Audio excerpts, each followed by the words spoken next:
Yep. Today, today is today is Sunday. And yes, it is the 29th day of October. The birth date of one Michael McGee. One Michael Allen McGee. Today is his birthday. This is not going to be a video about Michael McGee, but it is going to be about a child, a son born. A son born. I have been looking at and learning about the Son of God for 40 years. Over 40 years. And I can tell you the Son of God was named Jesus as directed. Yep. Gabriel directed a girl, a young woman named Mary, and told her that she had been chosen by God. Having been chosen by God, she was a blessed one. If you have been and you are chosen by God, his intention is to bless.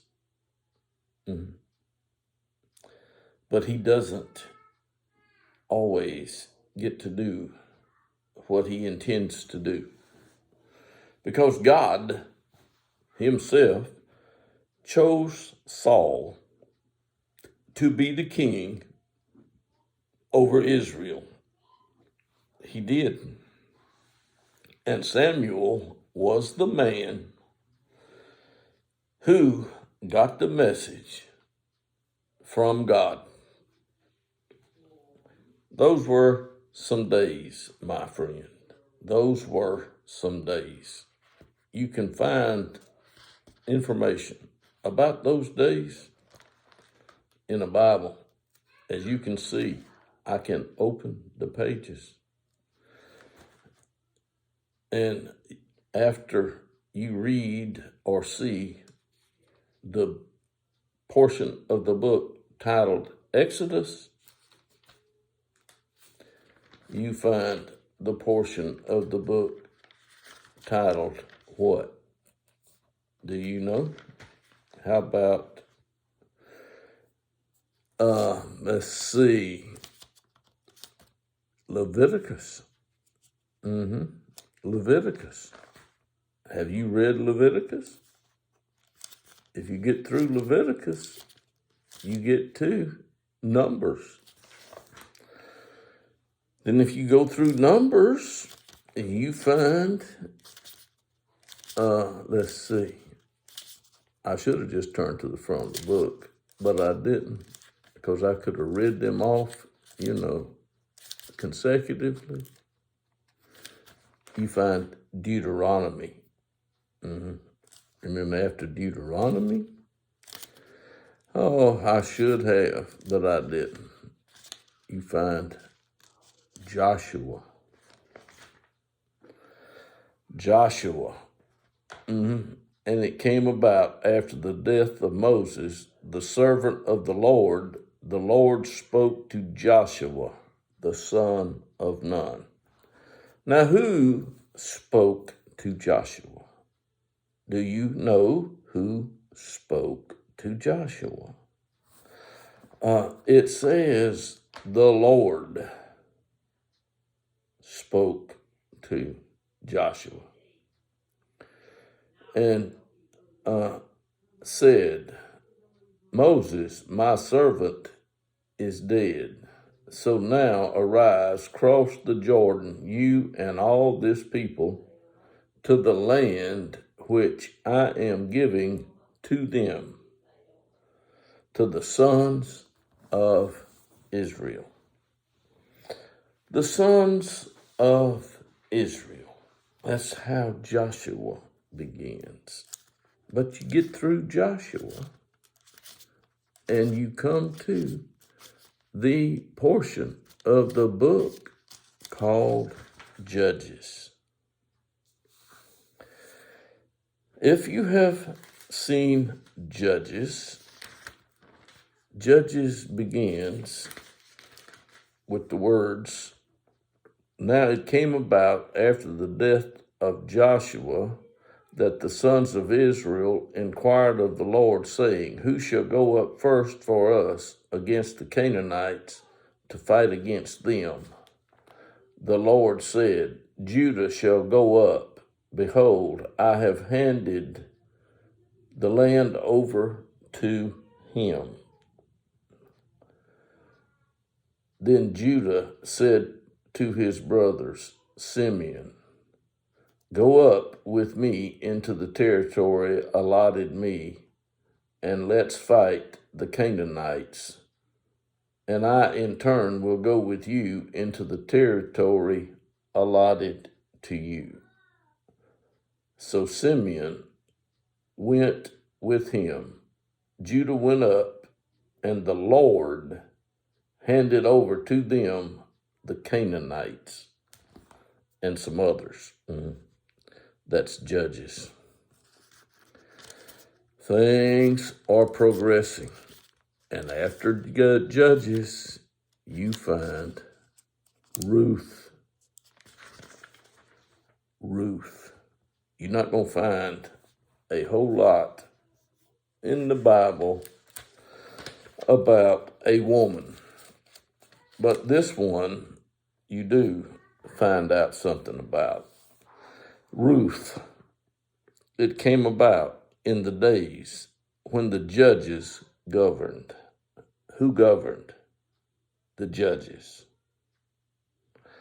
The judges governed. And there was a famine in the land. Some strange things come when famines come to the land, or some things happen. I don't know if they're strange, but a famine came, and a man of Bethlehem in Judah went to reside in the land of Moab with his wife and his 2 sons. The name of the man was Elimelech, and the name of his wife, Naomi. That's the beginning of Ruth. You can read about Ruth in the Bible. There's 4 chapters of Ruth, and then you find Samuel, 1 Samuel. Here in 1 Samuel, there was a man from somewhere, from the hill country of Ephraim, or Ephraim, and his name was Elkanah, the son of,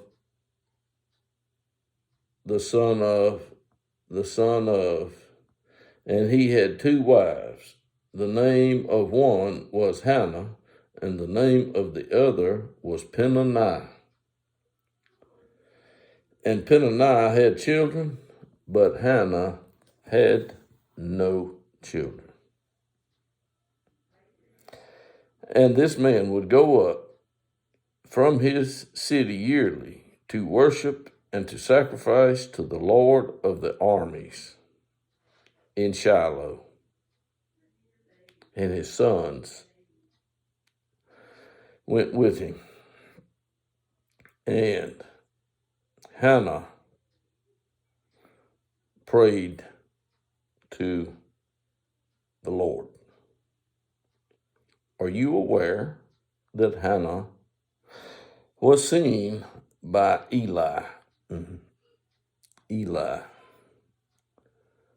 Eli had sons, Hophni and Phinehas, who were priests to the Lord there. And when the day came that Elkanah sacrificed, he would do something. And it happened. And he said to Hannah, "Am I not better to you than 10 sons?" This is what the man said to his wife Hannah. And then Hannah got up after eating and drinking in Shiloh, and now Eli the priest was sitting on the seat by the doorpost of the temple of the Lord. The temple of the Lord. Oh, this was before there was a house built, but the temple of the Lord was there. And she, greatly distressed, prayed to the Lord and wept bitterly. And made a vow and said, "Lord of armies." You know, it's interesting that God's army, God's army of soldiers, you need to pay attention. And she made a vow and said, "Lord of armies, if you will indeed look on the affliction of your bondservant and remember me and not forget your bondservant, but will give your bondservant a son, then I will give him to you. I will give him to the Lord all the days of his life, and a razor shall not come on his head." And it came about, as she continued praying before the Lord, that Eli was watching her mouth. As for Hannah, she was speaking in her heart. Only her lips were quivering, and her voice was not heard. So Eli thought that she was drunk. Oh, what a mistake the man made. Hannah answered the man, and the man replied to Hannah. Eli answered and said, this is Eli, the priest. Do you know anything about a priest or a high priest? Anyway, Eli answered and said, "Go in peace, and may the God of Israel grant your request that you have asked of him." Eli has no idea what Hannah has requested, but he replied with those words. And she said, "Let your bondservant find favor in your sight." So the woman went on her way and ate, and her face was no longer sad. Oh my God, how can people be so deceived? How can they be so deceived? Hannah conceives and has a child. And what does she name the baby? Nothing other than what? Samuel. Samuel.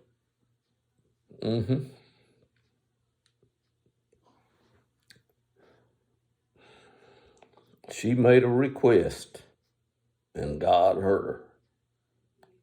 Jesus never said a word to the woman. Jesus never heard her prayer. Never.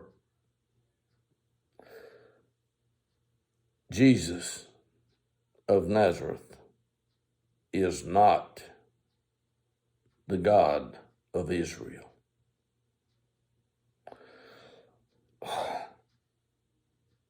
How many times have I said this in the last few years? I don't know. I haven't counted them. But the sons of Eli were useless men. You know what useless men are good for? Do you know what God does with useless men? It's not good, let me tell you. But the boy Samuel in chapter 3 was attending to the service of the Lord before Eli. And word from the Lord was rare in those days. Visions were infrequent. But it happened at that time, as Eli was lying down in his place, the lamp of God had not yet gone out. The lamp of God. You may not have ever heard those words before, but the lamp of God had not gone out. And I don't know for sure, but Samuel was lying down in the temple of the Lord where the ark of God was located. And the Lord called Samuel, and he said, "Here I am." And he ran to Eli and said, "Here I am, for you called me." But he said, "I did not call. Go back and lie down." So he went and lay down, and the Lord called yet again, "Samuel." So Samuel got up and went to Eli and said.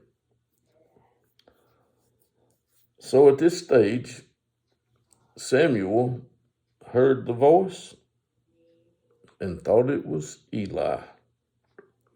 And he said, "Here I am, for you called me." But he said, "I did not call, my son.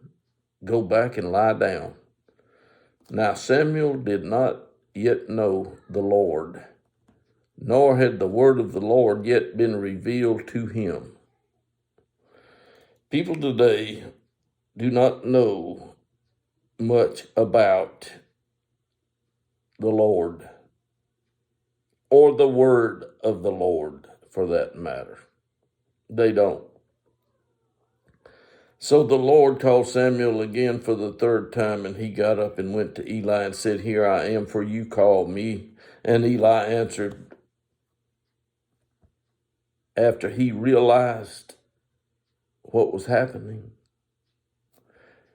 and he said to Samuel, "Go lie down, and it shall be, if he calls you, that you shall say, 'Speak, Lord, for your servant is listening.'"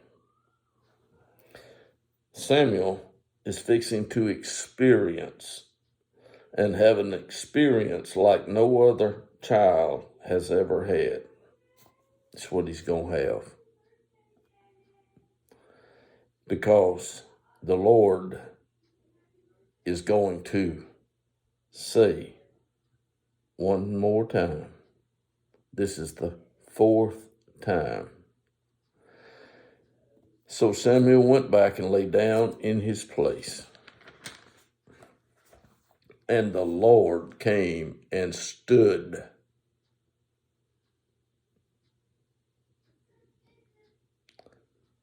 and called, as at the other times, "Samuel, Samuel."